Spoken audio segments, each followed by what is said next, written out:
Welcome back to 1834. McDonald is winning 1-0 in this fifth match, and it's the first to win 6 games. Today's guest commentator is citizen of the revolution, Napoleon Bonaparte. Just a common man like you or I, and he's crowned himself emperor.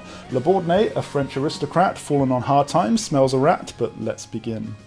E4. E5, knight to f3, and yes, once again they're playing the same opening moves as before. Knight to c6, bishop to c4, bishop to c5, and Labourdonnais goes for the Evans gambit. And everybody knows a gentleman must accept a gambit, and McDonald accepts. Now Napoleon thinks this is very good because now Labourdonnais is a pawn down.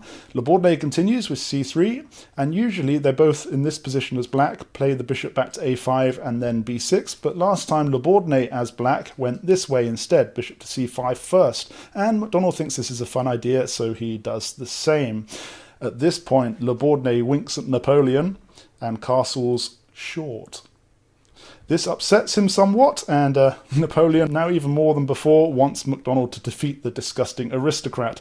But here, McDonald does not take the bishop back to b6, he gets in d6 first. From here, Labourdonnais plays d4, causing a pawn exchange in the centre. This is threatening the bishop, so now McDonald plays the bishop back to b6, and we have just transposed back into a line we've seen before. The history book on the shelf is always repeating itself. We have d5 now, continuing to push the pawn and chasing the knight away. We last saw this position in match 4, game number 17. Labourdonnais won that one after only 23 moves, and they continue as in that game. Bishop back to d3, and now knight to f3, clearing space for castling. Knight to c3, just developing, and McDonald castles Napoleon.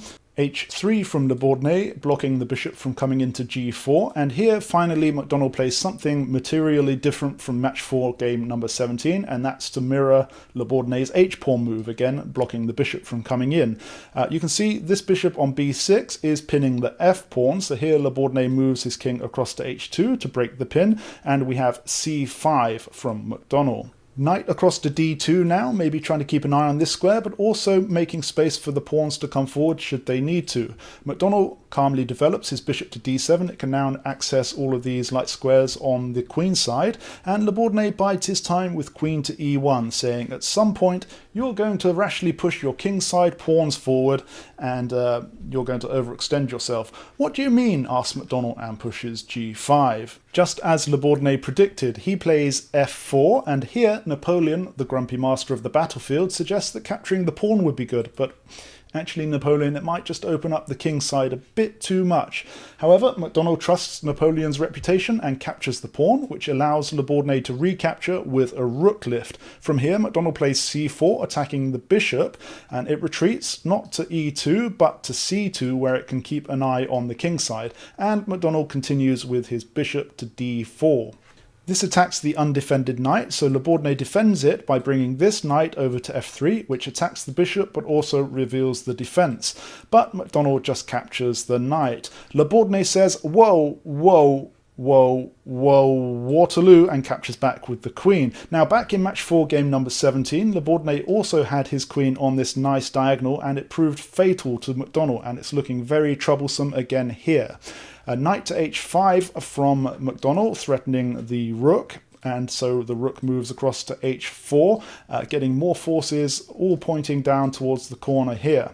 So very nice from Labourdonnais, very difficult for McDonald. It's also attacking the undefended knight, so McDonald brings it back in front of the king, but now this pawn is undefended and attacked twice. Labourdonnais chooses to capture with the bishop, and now he has a checkmate threat using the queen here to capture the knight and deliver the checkmate on the king.